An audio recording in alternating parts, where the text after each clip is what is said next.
area for a little bit more magic here at Grand Prix Madrid.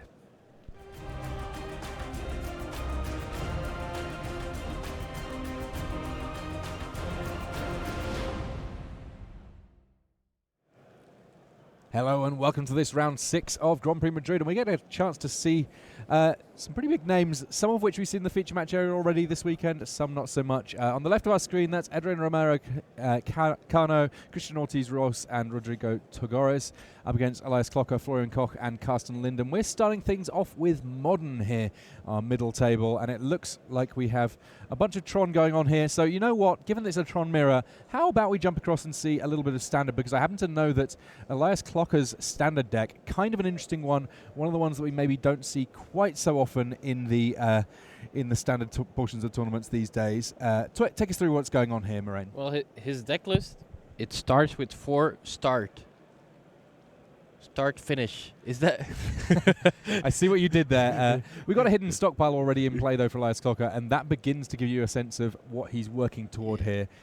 He has hidden stockpile. Once it gets going with the likes of Renegade Map, with the likes of various other things to trigger Revolt, he can very easily just have an unending stream of creatures. Meanwhile, on the other side of things, Adrian Ramiro Cano, he is on a slightly more understood known quantity in this format, that being blue-black. He's got all sorts of nice control elements, a couple of nice mid-range options, but once you get double hidden stockpile in play, you start getting to do some very cool things indeed.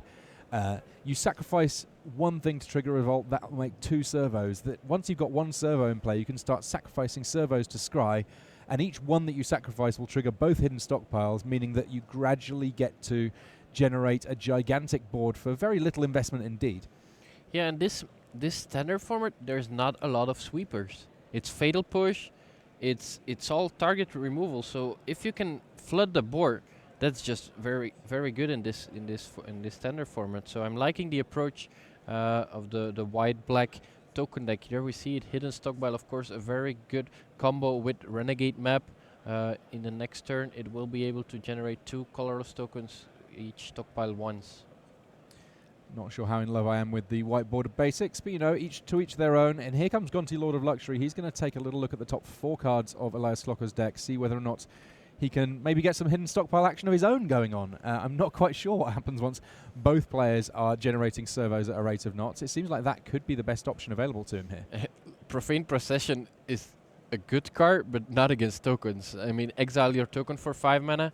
That's not what you're looking for. Also, where's the white mana to activate it? So Gonti, Lord of Luxury, having to make do with what he can find on the top of Elias Klocker's deck here. Well, Ether Hub, he does have 4 Ether Hubs, so I guess so. Could find some white mana. But he's going for the 1 mana enchantment in the form of Legion's Landing. Of course, that one can flip, and that would also be a white source if it flips. Yeah, this is all true. You're speaking many true facts today, Moraine Lebert.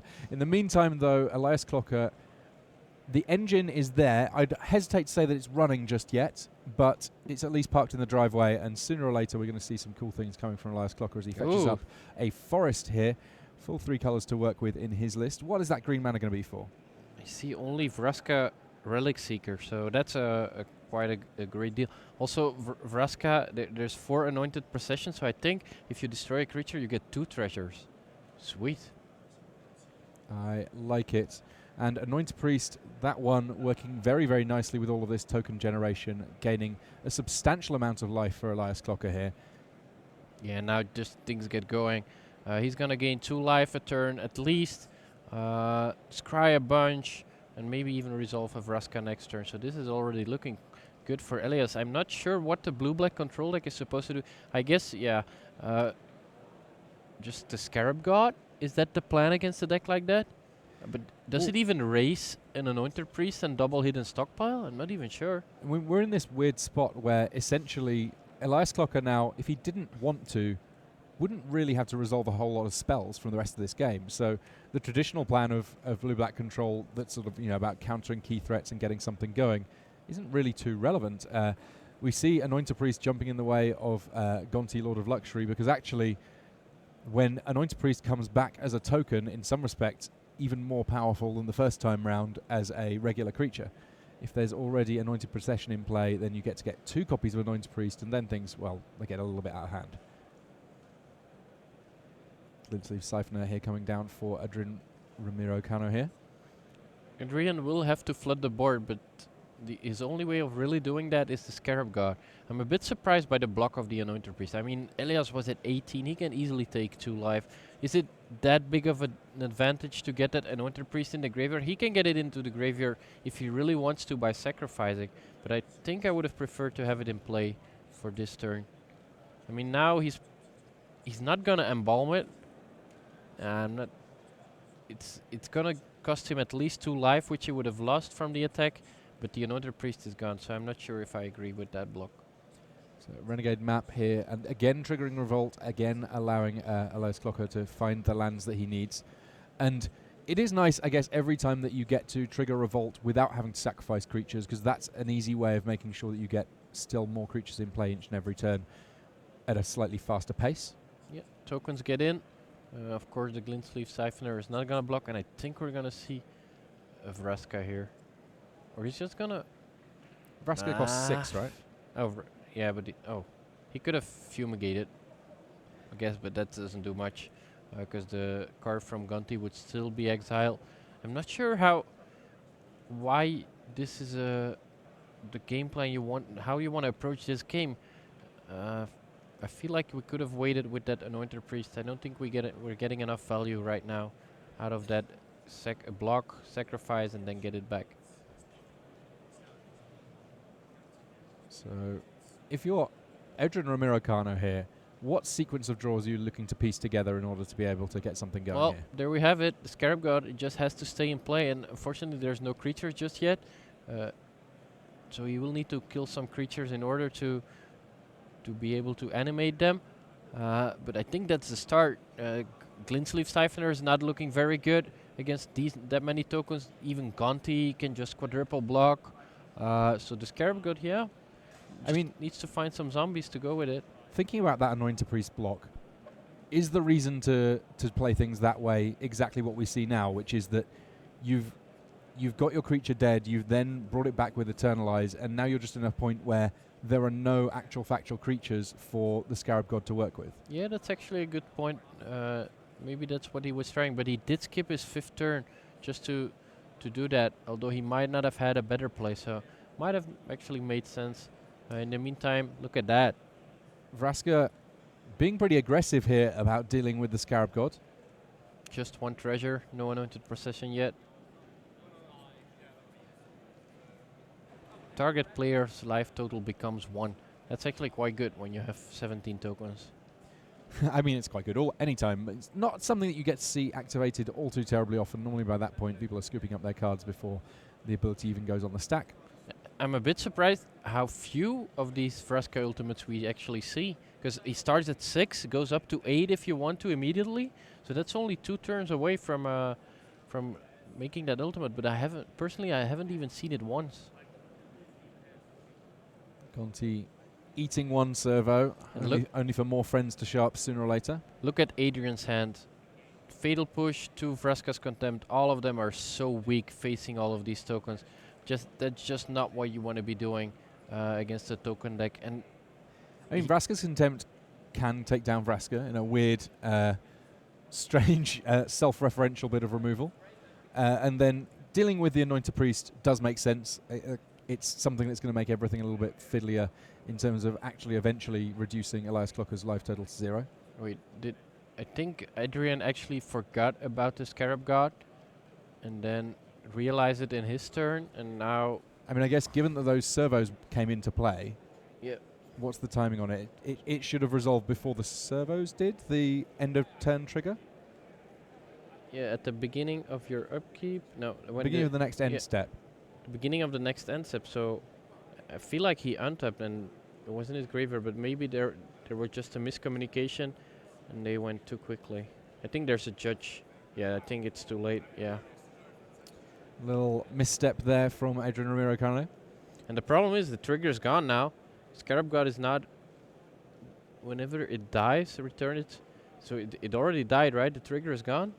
I'm not quite sure on that. I'm sure we'll figure it out sooner or later, just based on what happens to the Scarab God. The fact that it's set apart slightly differently in the graveyard to everything else suggests to me that maybe the trigger's effectively still sat there waiting for an end step to resolve in, and it is now going back to Adrian Ramiro Cano's hand. So Vraska's been dealt with. A little bit of self-loathing there with Vraska's Contempt. But the 2 copies of Hidden Stockpile, one of which came down on turn 2, one of which came down on turn 3, they've just been hanging around for this entire game, making life really fiddly for Adrian Ramiro Cano here, because there is this force of creatures that just gets to attack each and every turn, and he's kind of spinning his wheels a bit, unable to do too much about them. Yeah, there's not many sweepers. There's 1 Golden Demise in the sideboard, but that's about it. Most of these blue-black decks, they don't even run Golden Demise anymore. So I'm not 100% sure what Adrian is supposed to do. Well, here's another Vraska. Yeah. No big concerns for the first Vraska going away. That enough for Adrian Ramiro Cano to pick up his cards. Does not want to have to deal with so many different types of threats. And now Elias Clocker has a little look at what the card was that was taken by Gonti so long ago. Golden Demise, definitely a fantastic card in this exact matchup. Don't know whether or not it's one that there's any access to for Adrian. 1 copy. I'm sure he's now looking at this side. Oh, if only I had 3 of those. I'd be so happy. But nope, you cannot change your sideboards depending on the matchup. You just got to go with the 15 you selected at the beginning of the tournament. And I'm sure he was not thinking about the absent token deck when he was building his sideboard deck. All right, so we're moving across to our middle table. This is the modern matchup, and we already have Khan Liberated in play, and I must have been mistaken when I said that we had Tron on both sides. It got Tron on the right-hand side in the hands of Florian Koch. On the other side, though, it looks like we have Living End, though right now, with all of these Khans going on, it may be the end for Living End, at least in this game 1. Carsten Linden already a game up against Rodrigo Tagores in our Legacy match there. Yeah, this is a tough old spot for Christian Ortiz-Rose here. I guess a lot depends on how many creatures are in the graveyard. End of turn, get a Violent Outburst and get a Living End could actually, if there's enough creatures, kill Florian Koch out of nowhere. I'm intrigued as to why there are 2 Khans sat on the table here. Exactly what stage that we're at, if one of them is revealed maybe? The second is still on the stack, and he sacrificed the Sanctum of Ugin to grab himself an Emrakul. So that's why the second one is still on the stack, and now it resolves and it exiles the Simian Spirit Guide. I like that line of play. That seems to make a lot of sense to me. So we have the full Urzatron plus a basic plus another copy of Urza's Tower potentially here. There we go. Lots of mana available to Florian Koch here. Koch, a very, very adept player, very smart. He's very good at analysing a metagame and making choices based on the analysis therein. Fantastic person to talk to if you're ever looking to get a feel for what's going on in any given format, really.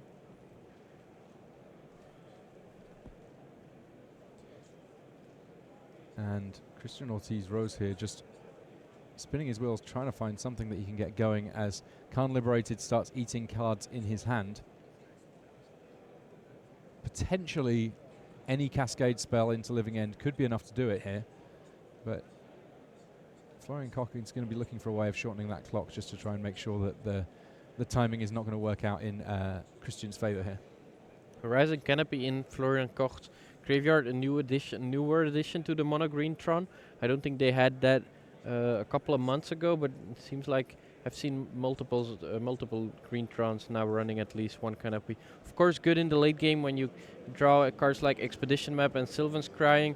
Sometimes they'll become useless, and then it's good to have a land that actually draws you a card. All right, Emrakul, the Promised End, taking a turn here from Christian Ortiz-Rose. To be honest, the most exciting thing is simply that it means that there's a gigantic creature to end the game for Florian Koch in this instance, because not too much going on in the hand of Rose here. Though I guess that if he had found a Cascade card, he could have cascaded into Living End and then chosen to simply not cast it, which would have been all right. But the main thing there, we have a gigantic monster threatening to end things in just a single turn here. Well, it is after all the Promised End. And this activation of a fetch land here means that Florian Koch gets to look through and figure out the exact details of what Christian's working with, at least in his main deck. A game action that you're not allowed to do for your opponent during an Emrakul turn is to take a look at your sideboard. I'm not sure why Christian is not just conceding, because he's dead to an attack, right? Well, he's going to get one turn. Oh yeah, he's getting another turn. So yeah. So he needs to draw a Cascader now. Needs to draw a Cascader off the top. Fortunately. Looks like it has not happened. Scoops up his cards. And we are going to be going on to a game 2. So Florian Koch, Elias Klocker, and Carsten Linden, the perfect 1-2-3, able to take all of their game 1s. Yeah. And we're going to get a chance to potentially see some game 2s here and see whether or not they can make 3-0 into 6-0. I don't think they're out of it yet though, because Christian Ortiz Ros does have 4 Fulminator Mage, which is one of the better cards to have against the Tron, especially if you can bring it back with Living End. Christian here. Ingot Chewer actually also quite nice as a way to deal with Expedition Map and Oblivion Stone. Also comes back with Living End, so a great added value to that card. So these guys sideboarding. If there are other games going on at the same time, we might see if we can jump across to them just while they do so. One of the joys, of course, of having team play is we get to see all sorts of different formats all in a single round. Yeah, and Carsten Linden actually on a sweet one as well. So maybe we get to see that one either today or maybe tomorrow in our first couple of rounds. That would be sweet. Yeah, I was talking to our text lead, Tobias Henke, about if he'd seen any cool decks that he thought might be good candidates to get played in the first round tomorrow. The first round of Sunday is the day where we try and find some of the sweetest decks that have made it into day 2 and make sure that they get featured. And Carsten Linden's deck was one that got a little bit of a name check from Toby within his relatively big list of cool decks. And we're going to get a chance to see it going now. This is Carsten Linden. He is on a variation of Death Shadow against Rodrigo Togares' Storm deck.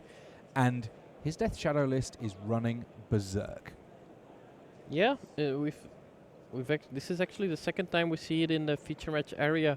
The first time was Tobias. Mark Tobias, yeah. Tobias. Apparently Mark was working with Carsten. Carsten is very focused on Legacy. That's kind of his principal format. And yeah, this is all Carsten Linden, or largely Carsten Linden, and it seems like a very, very cool list to be working with that he's doing great with thus far. These guys, both these teams at 5-0 at the present. Yeah, of course, Rodrigo Togares, not a slouch either.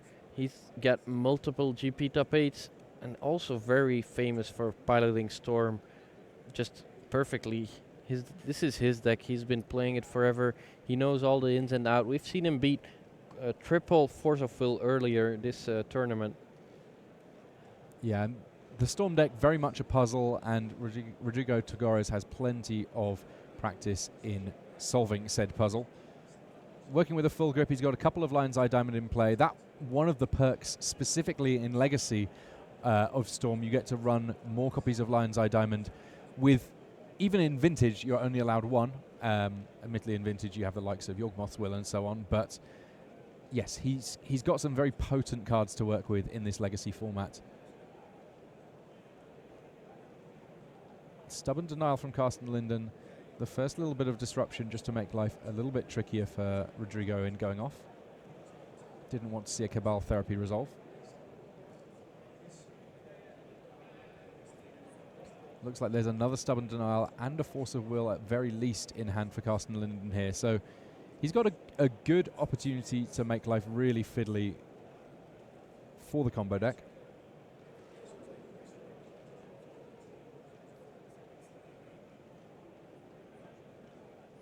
Yeah, now that he's got rid of that first Stubborn Denial, he might be thinking the coast is clear. But as you said, another Stubborn Denial and a Force of Will. I think there's even 2 Force of Will. Not sure if there's enough blue lands, blue cards after that. But I think this is going to be a rough game for Rodrigo Togares. And with that also a match, because he's down a game facing the Zombie Fish. I guess that the interesting thing really is going to be, has he got a way of naturally ending up with a Storm spell that does not require him to search for it? If he goes for an Infernal Tutor or similar, things will end very, very poorly. However, if it works out that he just is able to, say, brainstorm into a Tendrils of Agony, the storm count's already quite high, in part because of the counter magic of Carsten Linden here. Yep. Storm count now at 6. But it seems like he's got Infernal Tutor and Past in Flame, so I don't think he's got enough. And Past in Flame's working very nicely with those Lion's Eye Diamonds. Actually, does he have enough? Because he can still generate 9, 10 mana. He might. Oh, we think he's got enough to cast and flash back Yeah. and do Infernal Tutor, just the earth and everything on it here. Now he still has 6. This could actually be enough. This is crazy. Karsten Linden will need 2 blue cards. Oh, he's got another Stubborn Denial. Oh my goodness, the amount of counter magic available to Carsten Linden here, just terrifying in the face of a very tenacious Storm player. Karsten Linden, how many of these are main deck? 2 Stubborn Denial main deck and 2 in the sideboard. So after sideboard you get 4 negates for 1 mana. You've got 2 Pyroblast, you've got Flusterstorm, you've got 2 Surgical Extraction. This is definitely a good matchup for Karsten Linden. It's so interesting. When Lion's Eye Diamond was first printed, there was a time when people thought that it was pretty much the worst card in Mirage. Those people have been fairly roundly proven wrong. If you can think of many better cards in Mirage than Lion's Eye Diamond, answers on a postcard. And yeah, Rodrigo Tagores having to pass things back. And that means that Carsten Linden, he's going to get to tack in with Gurmag Angler here. And on 6 life, Rodrigo Tagores does not have very much time whatsoever.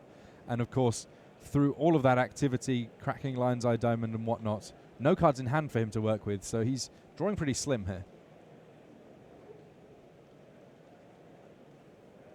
Now the Ponder, Karsten has full information. He's gonna 5 mana Force of Will, something you don't see all that often, and he's still holding a blue card and a second Force of Will. So yeah, there we have it. Well played by Karsten Linden. So many counters and just one big fish. The one big fish. And Rodrigo Tagores will be talking about this round as the one that got away, as he picks up a loss for his team. Still 2 more matches on the go. Florian Koch against Christian Ortiz-Ros and Elias Clocker against Adrian Ramiro-Cano.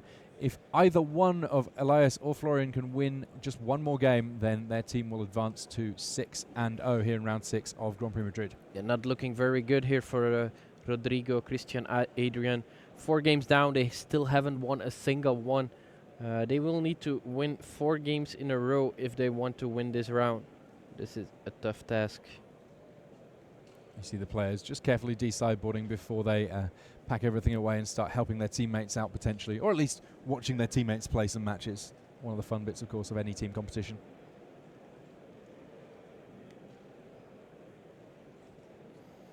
Let's see if we maybe can go back to the...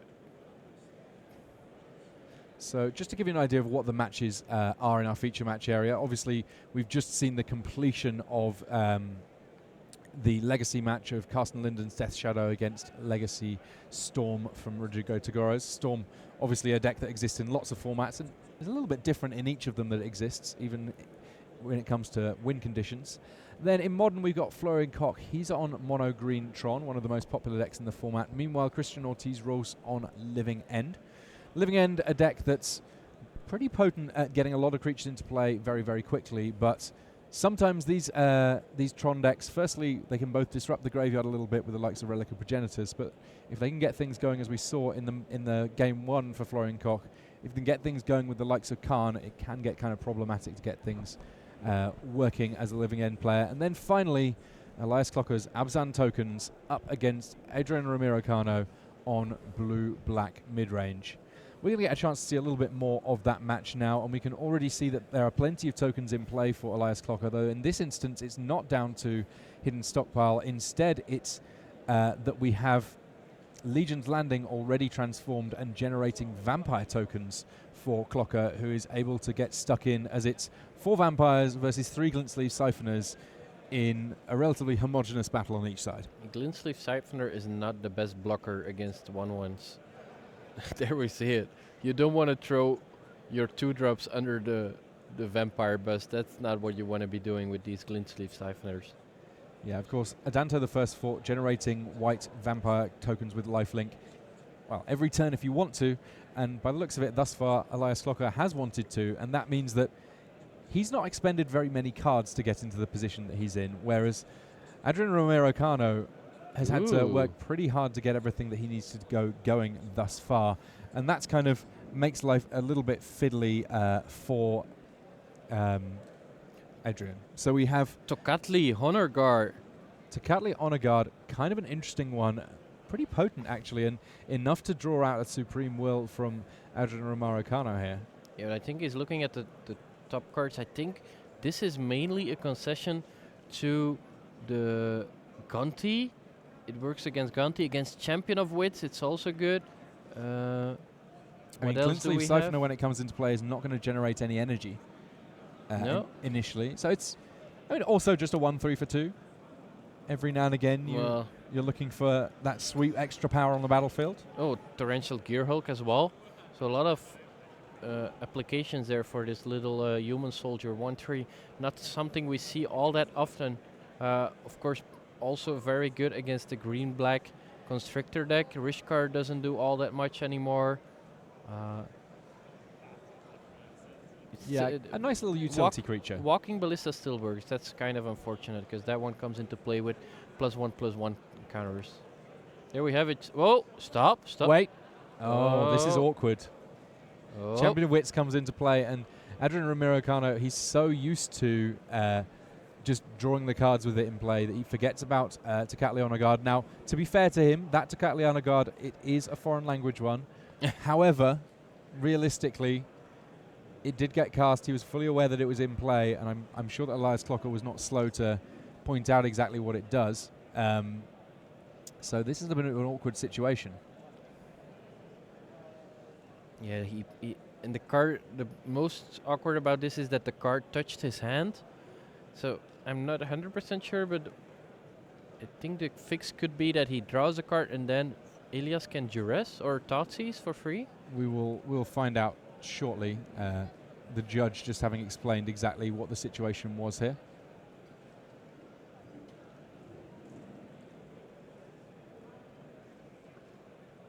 Champion of Wits, normally an absolute powerhouse, but a 3-mana 2/1.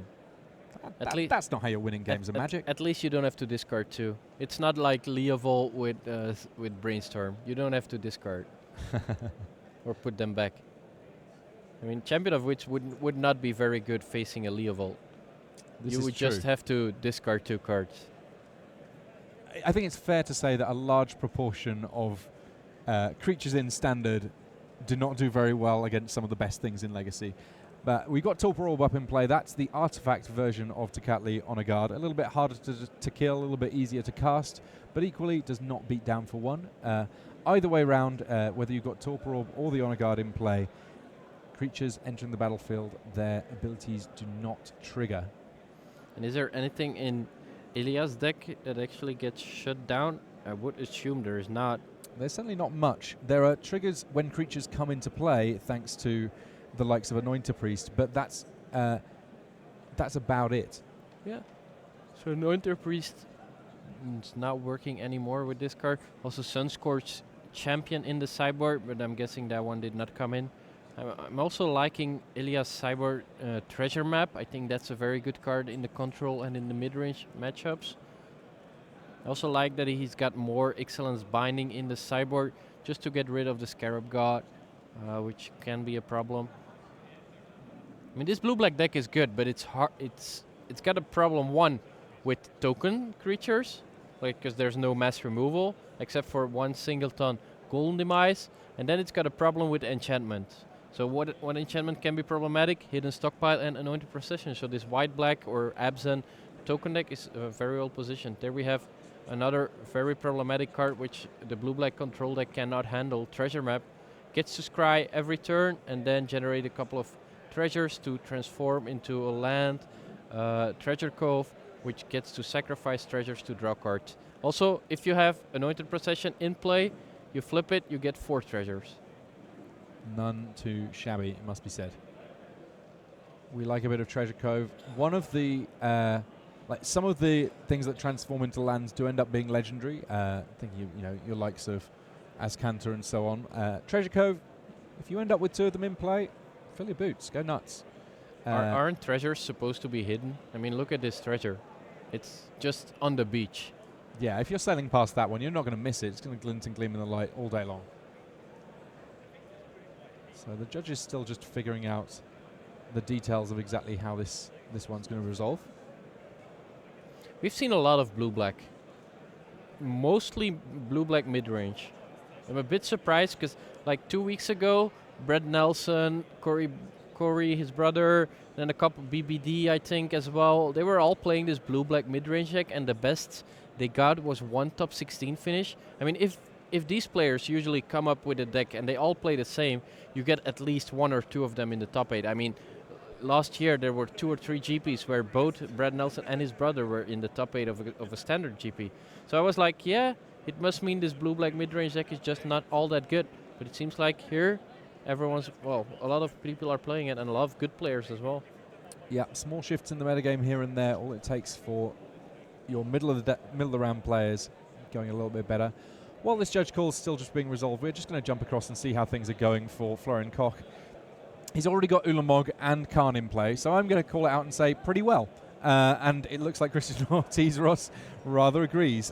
This one way of getting to the end of a judge call a little bit quicker and more easily. Florian Koch just simply wins the other match, rendering this entire game moot. Now, the judges will, of course, come to their conclusion on the ruling, because if there need to be penalties applied, they do still need to apply them. You know, this still has happened. It needs to get noted down for Adrian, I would imagine, just so that nothing untoward happens going forward. But we do have our result, which is to say that Florian Koch and Carsten Linden have won that match, alongside their teammate there, of course.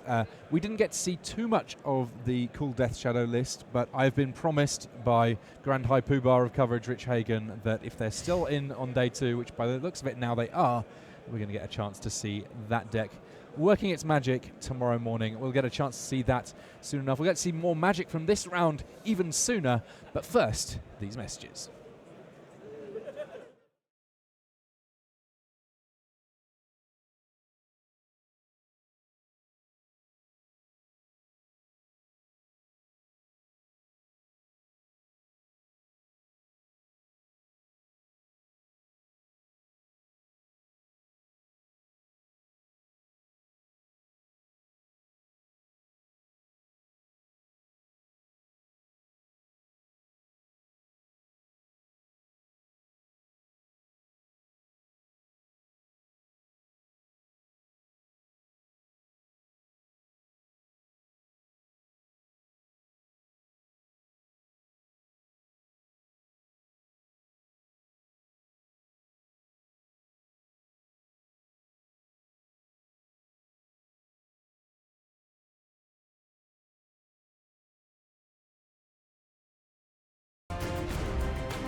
Welcome back to Madrid. This is the Pro Show. I'm Tim Willoughby. This is Moraine Leber, and we have some more magic for you here in round 6. We've already had one set of 5-0 teams in the feature match area. In our time walk match, we're going to get a chance to see a couple more 5-0 teams. Let's head down there for a little bit more magic. So here we have Michael Mayer, Dario Veneri and Fabian Lee up against Matt Brown, Pat Starling and Alex Mortimer.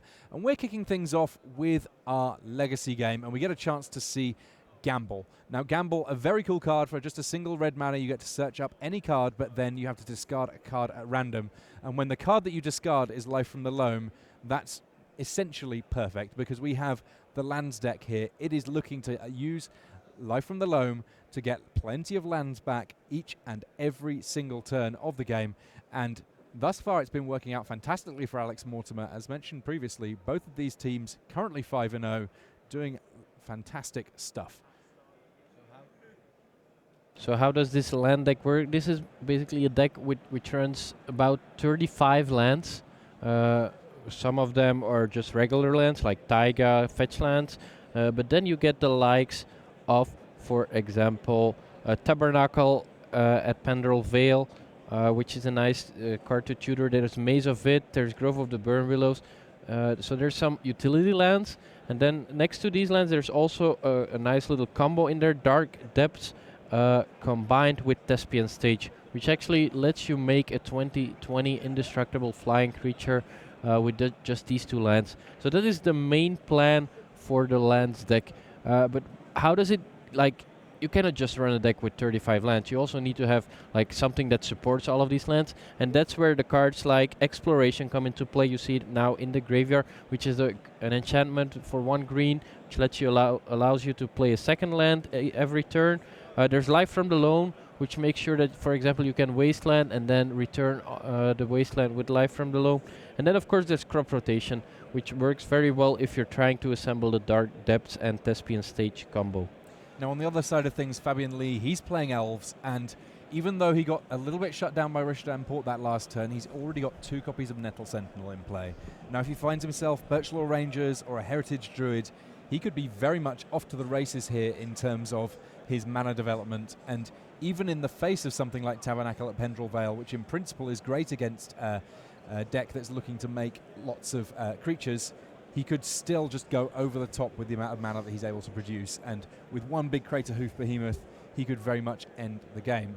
Now, where things get interesting is that this lands deck, it's got a lot of different ways of shutting down what opponents are doing. One of those options is with Life from the Loam that's already going for Alex Mortimer. He could potentially start doing things with Glacial Fortress, putting it into play. Glacial Chasm. Glacial Chasm, sorry, yes. Putting it into play, getting it back from the graveyard each turn when he chooses to not pay cumulative upkeep on it.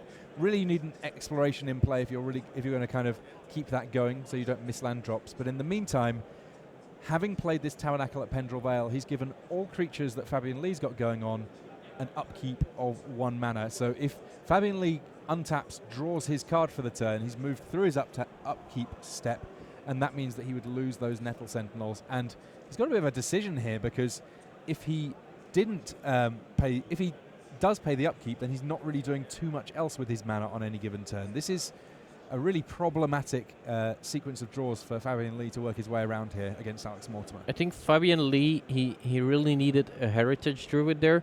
He's already holding a natural order, so let's say he would have drawn the Heritage Druid. He plays it, he now has 3 green creatures. He can tap all 3 of them, play another green creature, untap 2 Nettle Sentinel, add another 3 mana, play another green creature. He would have added enough mana to be able to play the natural order afterwards, sacrifice one of the creatures he just played, get Crater Hoof Behemoth and kill his opponent. But instead, he didn't draw it. And yeah, instead he's doing comparatively little this turn. He plays a Wooded Foothills, gets an attack in for 4, and if he doesn't play any green spell this turn, then he's not even going to have untapped Nettle Sentinels to attack with next turn. Yeah, I think he's looking to play either a Quirion Dryad or a Nettle Sentinel. Glimpse of Nature, another key piece of the puzzle, often for this Elves deck. That's what we saw in Extended with Elves, lets you draw a card every time you play a creature, and it doesn't take too long for that to mean you're drawing a colossal sum of cards in this Elves deck. Yeah, this deck goes back all the way to Proto Berlin, where in the hands of Louis Scott Vargas, I think, won the PT with elves. Or no, he went undefeated very long. Was it? No, that wasn't the Pro Tour. He went undefeated for a Yeah. long while, but it was the Pro Tour which he won. Yeah. So it's still a fairly important one in the grand story of Louis Scott Vargas, defeating Matej Zadelkai, a fellow coverage member, in the finals of that Pro Tour. There was also Jan Dwaas in that Pro Tour, also with elves.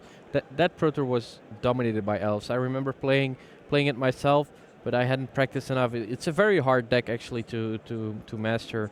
A lot of things you have to remember, a lot of little combos. Thespian stage now coming down for Alex Mortimer. He, unlike Fabian Lee, not in any great hurry to do a whole lot here. He can kind of gradually piece together what he's got going on, because he's already, just by having that Tabernacle of Pendrell Vale in play, making life very problematic for the Elves player indeed. Yeah, what he kind of needs to get everything really going is either a Dark Depths or a Punishing Fire. Yeah, tough old spot that Fabian Lee finds himself in there. Chooses to pay the upkeep on all 3 copies of Nettle Sentinel. Oh, he drew the heritage. Why would we pay for all of them? He's got enough. Is he really looking to kill his opponent with just these Nettle Sentinels? I don't think that's ever going to work. Well, the thing is that next turn, the Nettle Sentinels are not untapping. I like the idea of paying the upkeep on 2 of them and leaving yourself a little bit of mana left over. He would have won. I think he would have won had he only paid for 2 of them, and then he drew the heritage, drew it.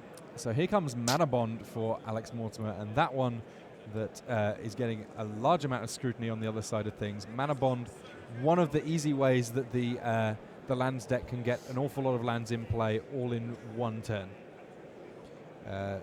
At the beginning of your end step, you can reveal your hand and put all lands from it onto the battlefield. If you do, discard your hand. So I think Fabian is still winning. Let's see. I believe he's winning. well, he's facing off against Marit Lage, and there is a Maze of Ith in play all of a sudden. That's actually true. Does he? He's got only 2 attackers, and there's 1 blocker and 1 Maze of It. If it wouldn't not been for the Maze of It, I think he would be winning. Does he have a way out? Let's check his deck list if he's got something to handle with this. There's no wastelands to get rid. He can natural order for Craterhoof Behemoth, but nothing else. No, I don't think there's a way out now. If it would have been just the 2020, then would have been fine. If it would have been just a Maze of It, it would have been fine. But now he cannot. Oh, the Craterhoof Behemoth, but that one's only a 5/5. Does it bump itself? Oh yeah. So it might actually have three lethal attackers, if that's the case. But he would need 6 creatures in play when the Craterhoof comes into play. Well, having drawn a land there is pretty important to make life a little bit easier here. So cast Heritage Druid, untaps his 2 Nettle Sentinels. Yep. Add 3. Green, green, green in the mana pool. The big question here is, does he have enough creatures to be able to cast here to keep things going? He's got I think he's got enough creatures to generate enough mana, but does he have enough creatures so that his Craterhoof Behemoth actually pumps the Nettle Sentinels to 8/8? He needs all of his 3 attackers be lethal. Otherwise, he's dead next turn. Let's see, he's got 4 creatures now. He can play. He might actually have to natural order for a Elvish Visionary in hopes of drawing another Visionary into another natural order. It's a long shot.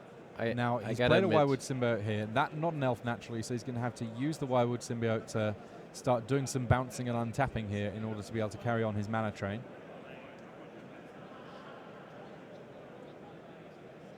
Has not yet played a land.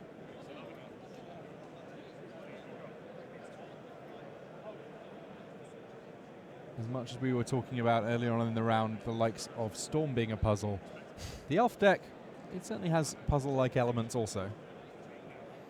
Yeah, mana should not be the issue here. He's got plenty of mana, but the problem is that he doesn't have enough creatures just yet. He's got 7 mana. right now. He's gonna play another creature. And presumably, given that Creative Behemoth pumps itself, he's gonna hit the amount that he needs, right? Yeah, but there's Maze of it, which gets rid of one So he Nettle needs- Sentinel, and the Crater Hoof gets blocked by the 2020. So he needs his Nettle Sentinel to be an 8/8. 1, 2, 3, 4, 5, 6, 7. So he's Actually, there. he's got enough. He gets rid of one with the natural order. He's got Exactlies. Does he? I think he does. I think so. He just needs to remember to not. Well, he's going to have to sacrifice a creature to natural order. Yeah, but then he's still got Well, that means he'd only got. 5 left. And does the Crater Hoof Behemoth count itself? It does. So then it's 6. So +6 +6. 3 lethal attackers. Just He enough. did it. He needed all of the creatures because his hand is now just lands. Wow, what a turn. And the cool thing about playing against lands, at least you don't need to worry too much about cards in hand for them. They kind of put it all out there. Got it. Fabian Lee, every reason to feel rather pleased with himself, finding a way of getting through everything going on from the lands deck in that. And we get a chance to jump back and see a little bit more of Dario Veneri against Pat Starling here. Turn 1 champion of the parish here for Dario. Yeah, but I think we're about to witness the reason why humans is not that good anymore. I don't think a deck like humans can actually beat a decent draw from Junt. Junt was known for handling these creature decks, and especially if you're gonna miss the second land drop and not be able to play anything on turn 2. Yeah, Pat Starling sat there. He's got a lightning bolt in hand. He's got some good stuff going on. Doesn't even need to deploy it just yet. At some point, his 1-for-1s turn into 2-for-1s. He plays a lightning bolt to kill off the champion of the parish. Yeah, when all that Jund is doing is playing 1-for-1 removal, it's already quite good.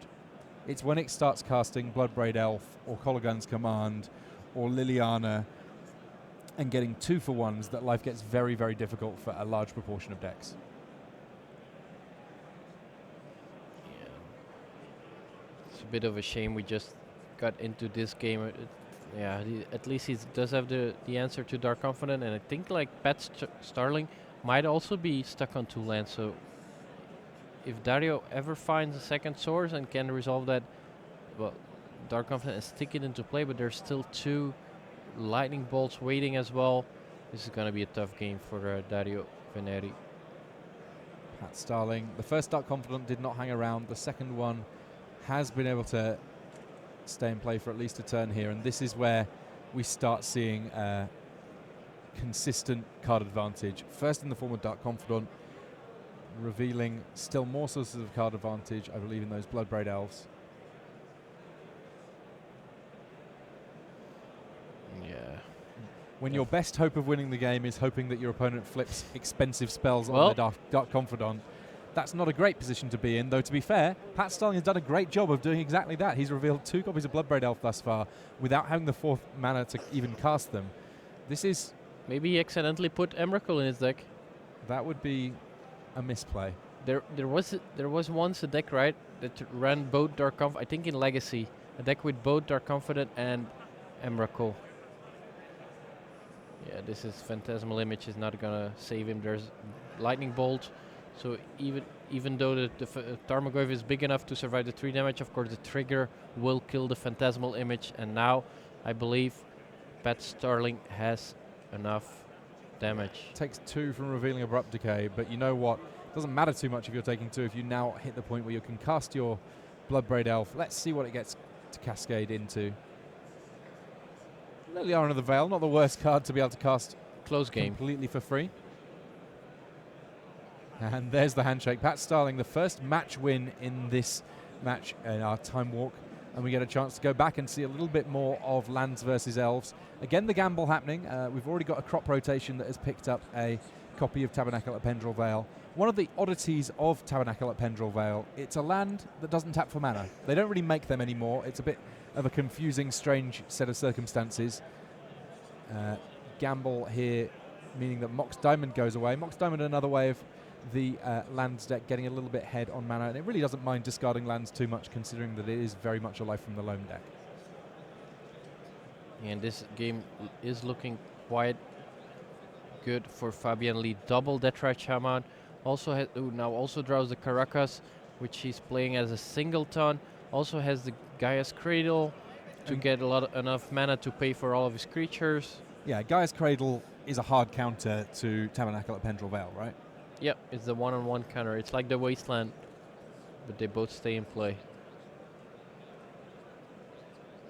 But the thing is, does he want to expose the Gaia's Cradle just yet to Wasteland, or just play a Pendelhaven, for example? Play some more creatures first. The only thing that he's missing is like a big threat, or oh, he does have the glimpse. The glimpse, right?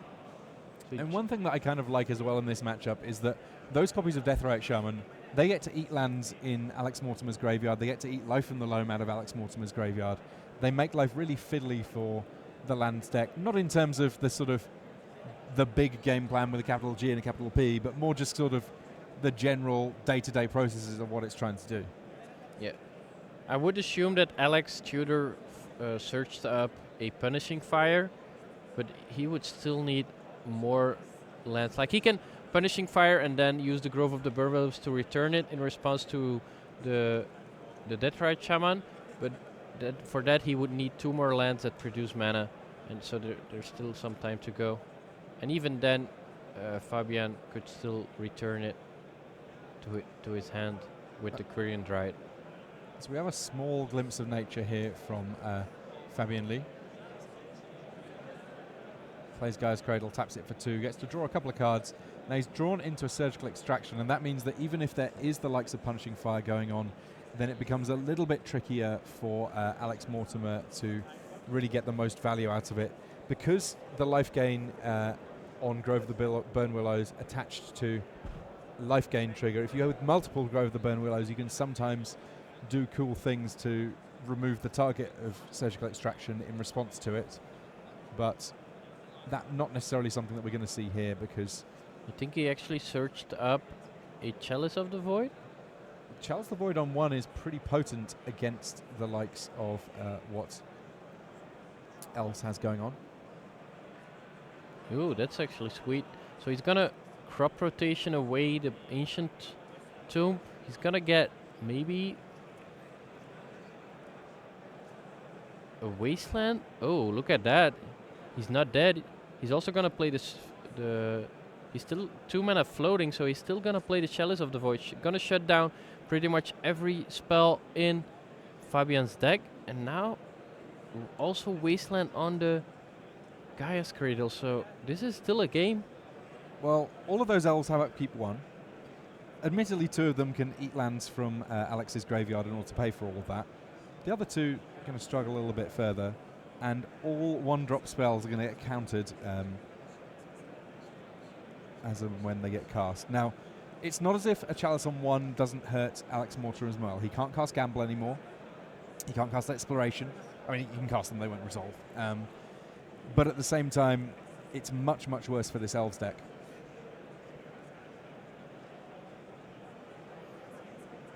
You know, so Deathrite Shaman are gonna eat these 2 lands to pay for themselves, and then Quirion Dryad. Both of them are going to the bin, or maybe he's just letting 1 around. He could also return a land to untap one of the Deathrite Shamans to keep the second Dryad alive, but I don't think that's the line you want to be taking.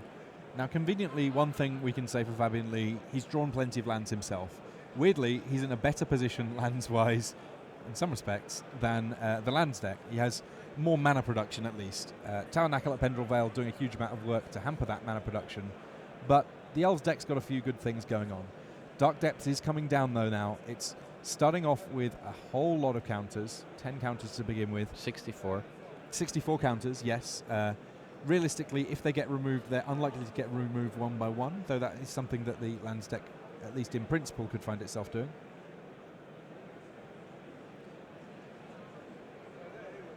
And it looks like Fabian Lee is just about able to keep all of his current elves around this turn.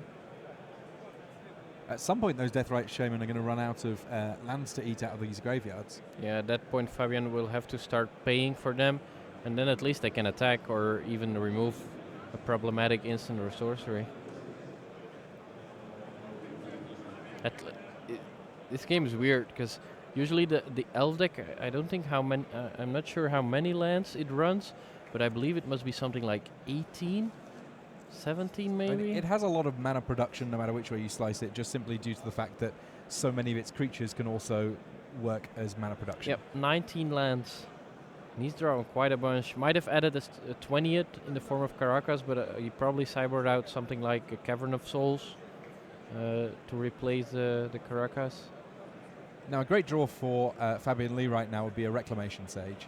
If he could unlock that Chalice of the Void, then he would at least have the potential to do something big as he was able to achieve in Game 1. Or a Green Sun Zenith to fetch it. Well, he's found something that he can at least cast without it getting countered, so that's a good start. I guess there's also the potential that if he draws into Cavern of Souls, yeah, he can make uncounterable 1-mana elves. So there's one copy of Cavern of Souls in his list, so that's another option.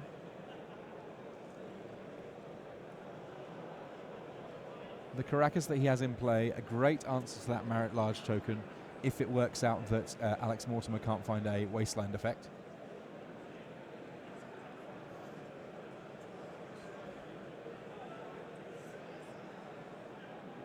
This is an interestingly shaped game, shall we say.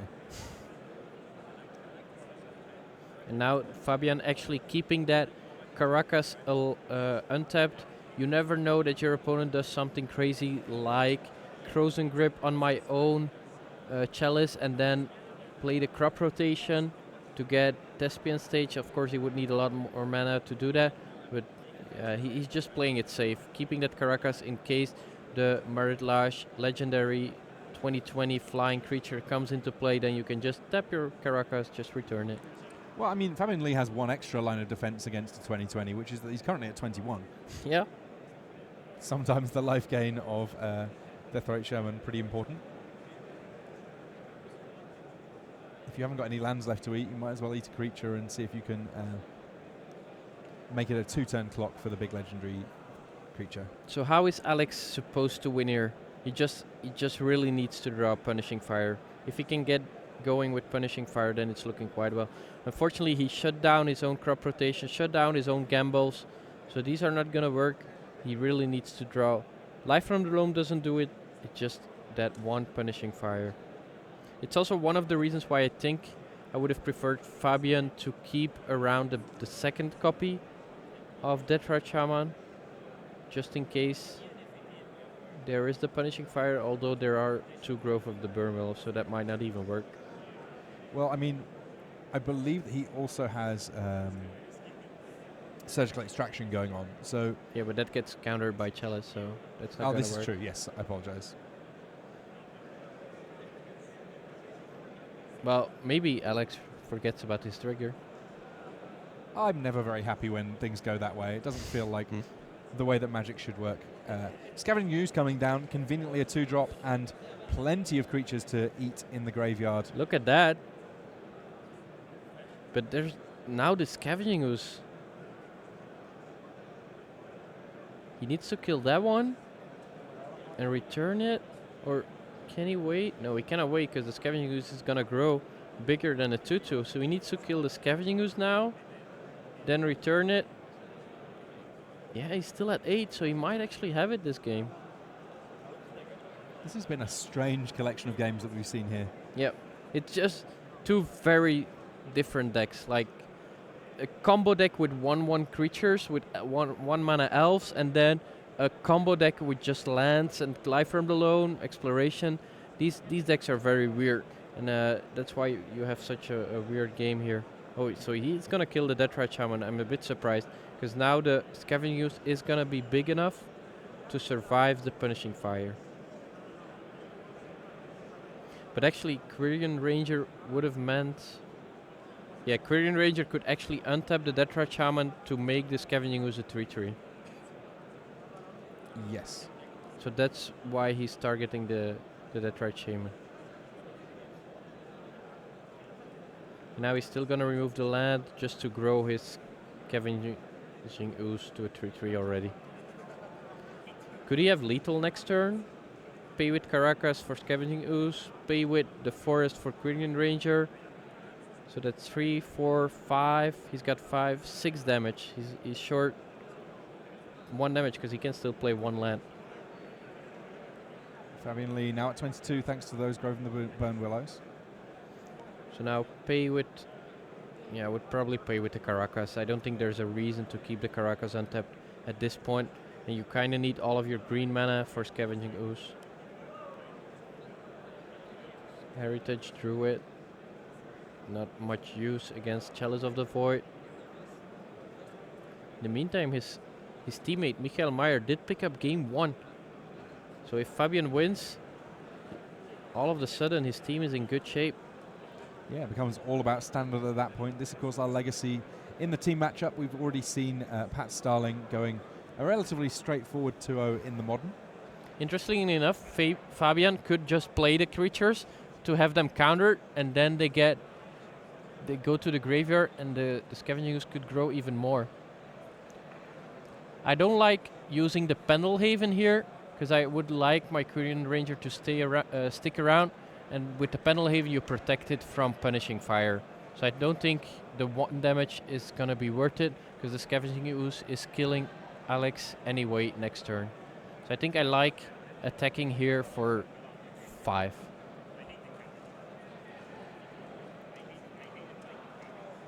Seems like you have someone that agrees with you here, Moraine. And now Alex has to draw Maze of It to stay in the game. Maze of It or Glacial Chasm.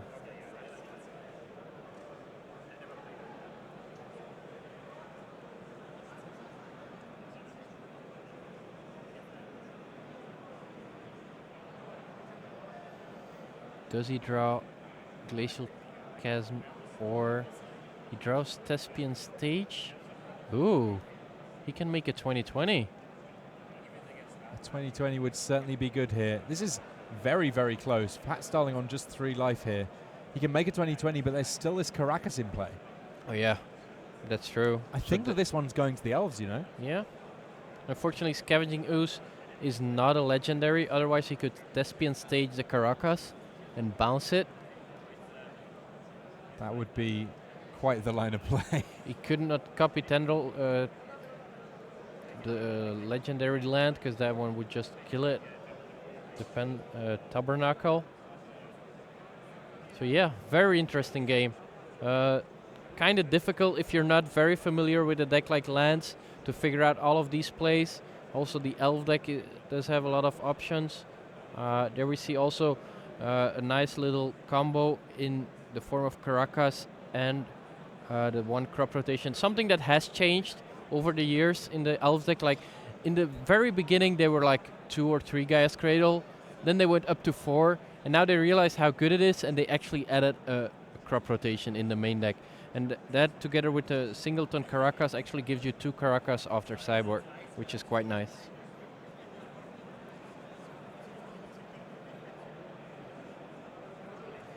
And a desperation activation of Thespian Stage here to generate that Marit Large token.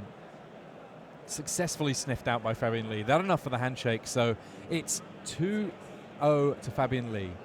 2-0 to Pat Starling on the other side of things, and then just 1 match remaining, that being the standard match going on between Michael Meyer and Matt Brown. These 2 teams both currently 5-0, so big games afoot for both these teams. We are fast approaching the end of the round. It's possible we won't be able to get through the end of this. If that happens, I'll give you the little rundown on exactly how things finish, but you know what, we're going to try and bring you just as very much magic as we possibly can.